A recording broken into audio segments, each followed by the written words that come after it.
it's spoilers. My answer is a spoiler. I am a human spoiler. Everything I do is spoiling something. Hello there. I'm here to show you a wonderful place. A veritable Camelot of the nuclear age. Not made by God Almighty, but the working man. You can be a hero by purchasing a residence in a Vault-Tec vault today. Because if the worst should happen tomorrow, the world is going to need you to build a better day after.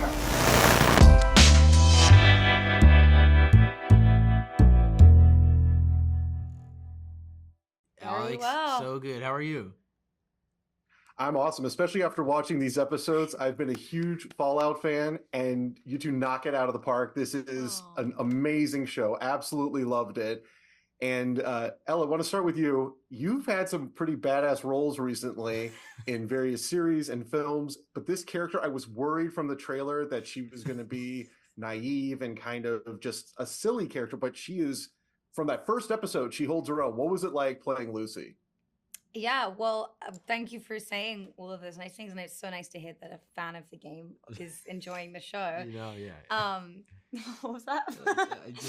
I'm excited for the same reason. It's always good to hear, I think for Lucy, I think she is innocent, and she is naive, and of course inherently privileged and sheltered. But one thing about Lucy is she is tough. She knows how to handle herself. She could fight you if she wanted to. And she's strong and brave, and strength looks different for everyone. And how many people can honestly say that they could navigate a situation where everything they've ever believed their entire lives is ripped out from underneath them? They're put into a new situation, coming up to the wasteland for the first time, seeing the world for the first time, whilst trying to maintain the belief that people are inherently good.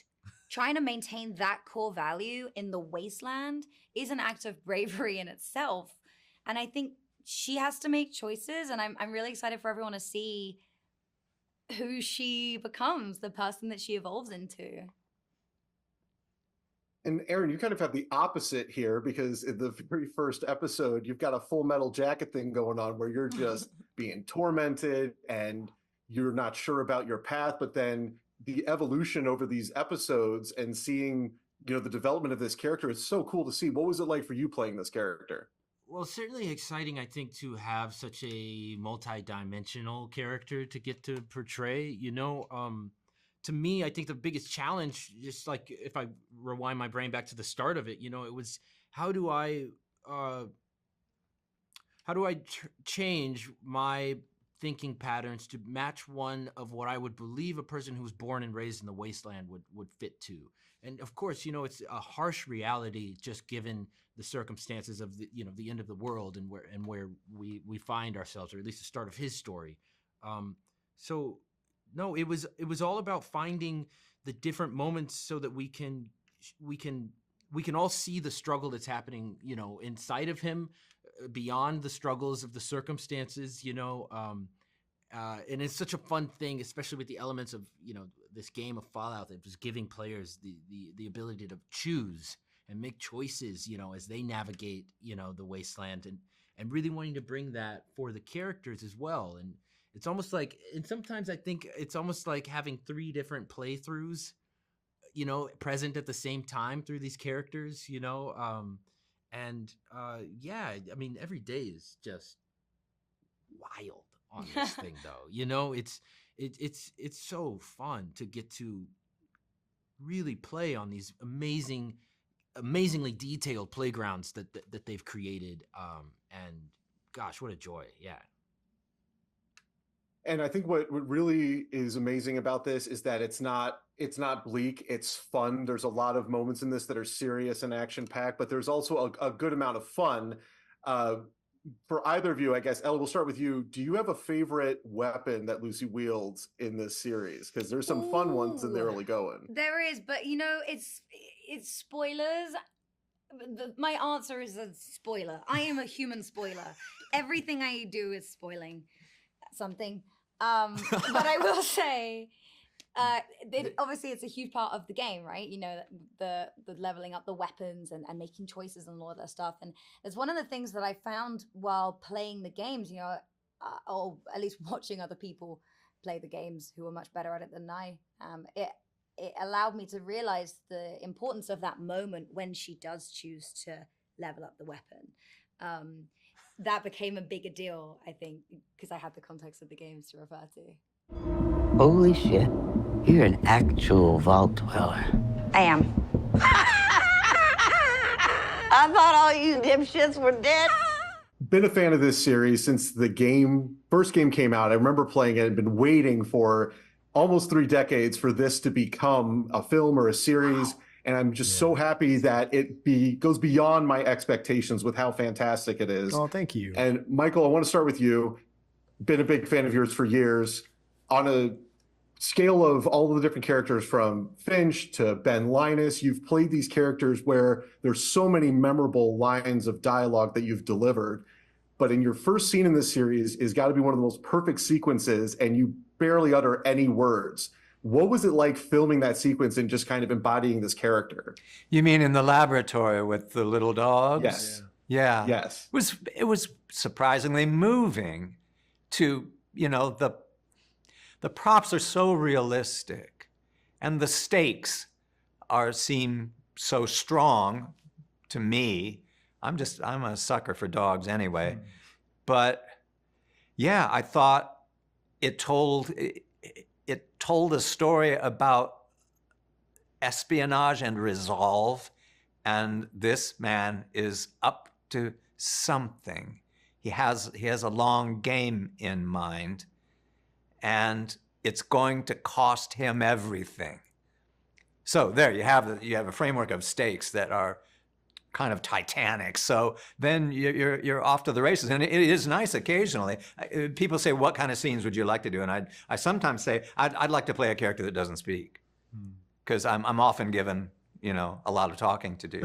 But in that case, it was just right, I thought. I'm glad you enjoyed that so much. I watched it and enjoyed it too. It was fantastic. Thank you.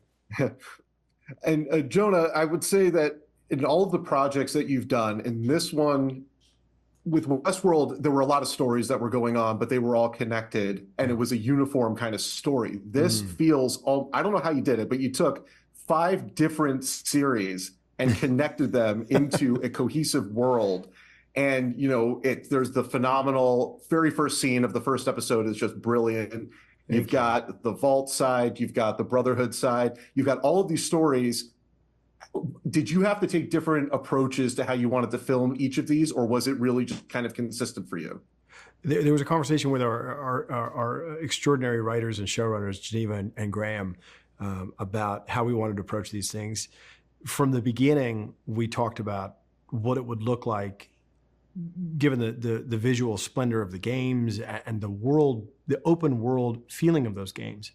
We knew that how we would go about shooting this would be almost as important as the story that we were going to tell. So it was kind of integrated from the beginning into it. But I think, you know, we use the same playbook. I use the same playbook that I have from the beginning of my career coming up with my brother, which is, you know, really on location practical photography in beautiful places, on film, preferably, as we did with this project, with an extraordinary cast, an extraordinary crew. And if you're working with great people, usually you get great results. So I've been a massive fan of Fallout since the original game. Remember playing it, and it was just the opening shot with the retro music and just seeing the TV, and then it pulls out and it's that wasteland. And I just remember thinking from the very beginning, I would love to see this adapted for the screen. I don't know how it's going to happen. I'm so glad that it far exceeds my expectations. The show is so good. Absolutely love it. I love that it is not a copy of the story from the games, that it's this original creation, fully inhabited. Geneva, I want to start with you. How did you do it? Oh, well, that's incredibly kind. Thank you for that. That's really sweet and thrilling for us to hear. I think, you know, first of all, we had an incredible creative team working on this, and obviously we had the pleasure of pulling from 25 years of unbelievably brilliant and creative games.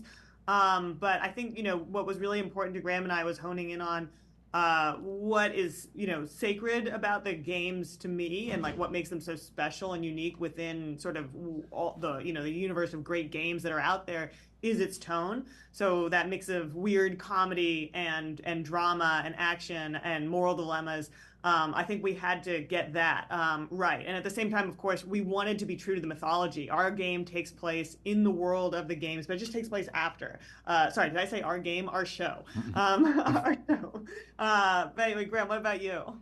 Yeah, I mean, I think you described it really well there about the opening of Fallout 1, is you kind of get it right there, and that, like, as the kids 35 and under say, Fallout is a vibe. And I think we benefited from an army of people who just so happened to be familiar with the games because the games are really that popular. We had PAs who knew who'd played all the games, and just by coincidence, So we had help in every aspect, from our various VisFX people, that I think maybe 1,000 plus VisFX people who worked on the show, from the hundreds of people working on our sets and props. We just had all the support in the world because Fallout is a phenomenon. If Geneva and I had sort of hatched this as an idea, we'd be like trying to explain it. We'd still be on set trying to explain it.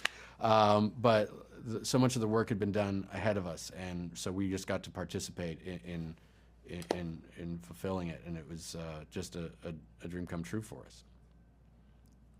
And with each of the games, the sequels, and they introduce new aspects and new factions and new groups. What's amazing to me about this series is that you kind of combine them all. It's almost like 5 series in one story. You've got the Brotherhood, you've got the Vaults, you've got the Ghouls, you've got all these different characters.